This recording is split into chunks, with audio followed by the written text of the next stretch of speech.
It was just another normal day in Mali. The employees of the Olivia store in Mali were hard at work. They were collecting coral stones. It was a practical task, nothing more than that. Under the orders of the Prime Minister's office, their hammers struck a wall. As their tractor moved forward, what came down was not just any wall. It was the wall of the Grand Palace, the residence of Sultan Mohammed Farid, the last king of the Maldives.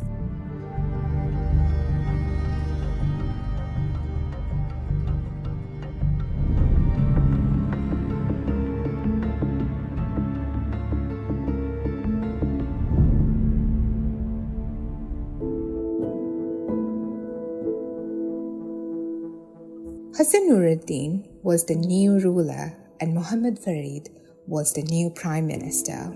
The revolution left power resting in the hands of Prime Minister's brother Hassan Farid, the Home Minister. When World War II swept across the world, the Majlis decided to give Hassan Farid full power over government decisions. Not too happy with that decision, on April 7, 1943, both Sultan Hassan Nuruddin and Prime Minister Mohammed Farid Didi resigned.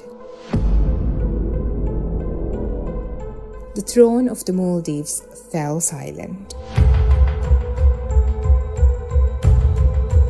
Days later, the people, with so much love and respect, offered the crown to Abdulmajid Ranabadiri Legafano. But he was abroad, and for a time, the Maldives was a country with no king.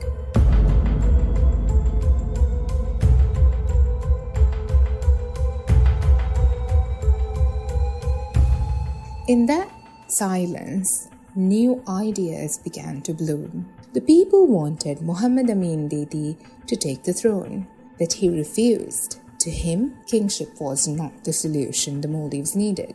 The officials persisted because they genuinely believed that there was nobody else who was capable of governing the Maldives. So, they built a system around him instead.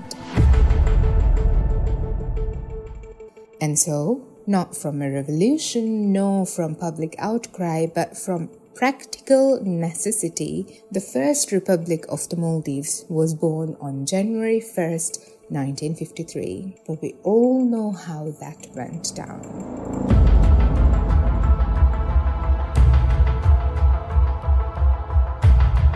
The people had not understood what a republic meant. It basically was an idea that had arrived too early, a word too foreign to their tongues, a system too foreign to their hearts. By March 7, 1954, the monarchy was restored and Sultan Mohammed Farid Didi took the throne. The Maldives prospered. There was no scarcity, no rebellion, no great unrest.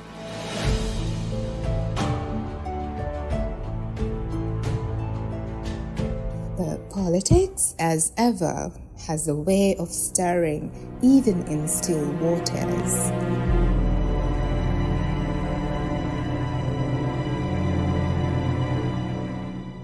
The Prime Minister changed.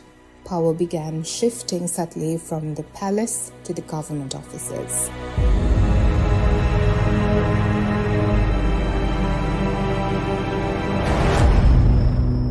The king became little more than a ceremonial figure, signing decrees and attending Friday prayers, until one day, even the palace itself became a target.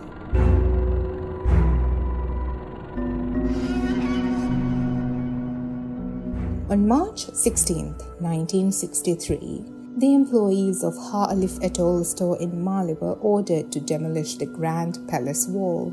The limestone resisted, so the workers had to drill holes and loop ropes through. They tied a rope to a tractor. When the engine roared and the ropes tightened, the walls gave way.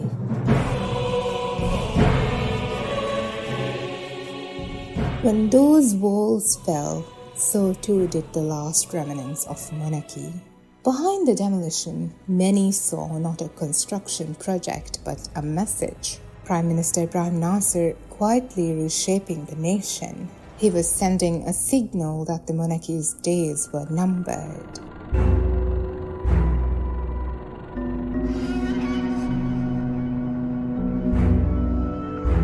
On March 22, 1963, the grand doorway, the symbolic gate through which kings once entered and ruled, was removed.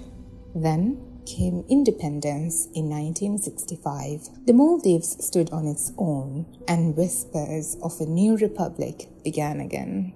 By June 28, 1966, even the royal flag had been moved. It was hoisted not from the palace, but from the Akote flagpole. Sultan Muhammad Farid, a gentleman by nature, did not interfere. He watched in silence as the tide of history turned. On March 15, 1968, a public referendum sealed the fate of the monarchy. 81% voted for a republic. So, on November 11, 1968, the Second Republic of the Maldives was declared. The crown was set aside. Sultan Muhammad Farid stepped down and Ibrahim Nasir became the new president. In a matter of months, the Grand Palace was demolished. The site, once the heart of royal power, became what we know as Sultan Park.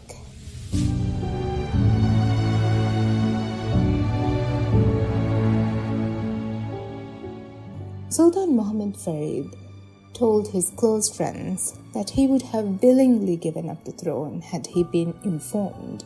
The destruction of his home, the cutting down of the trees he loved, wounded him deeply.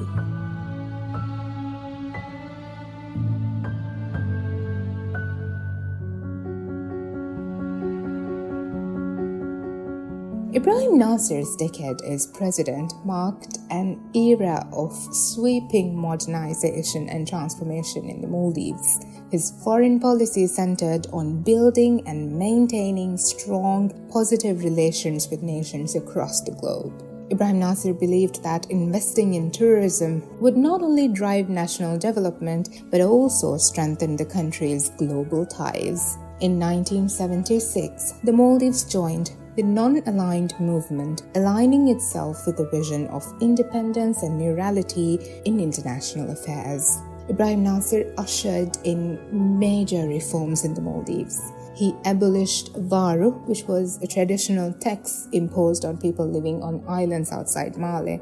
When he eventually left office, the Maldives was free of international debt.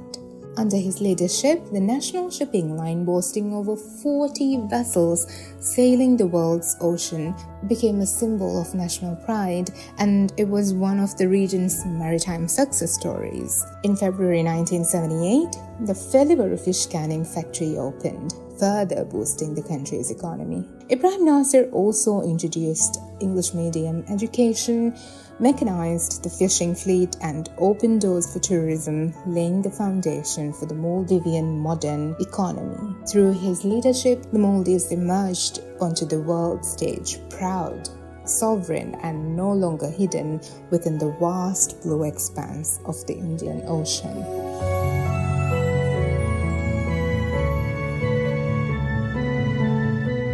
He served until November 1978, when he chose not to accept another nomination by the parliament, concluding a decade that had transformed the Maldives.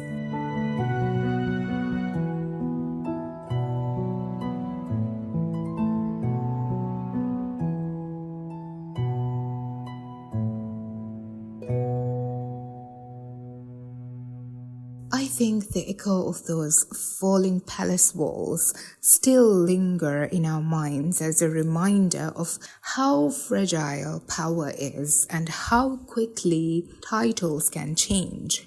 Until we're able to unfold another tale beyond the sunny side, this is me, Tata, signing off. Bye-bye and stay safe.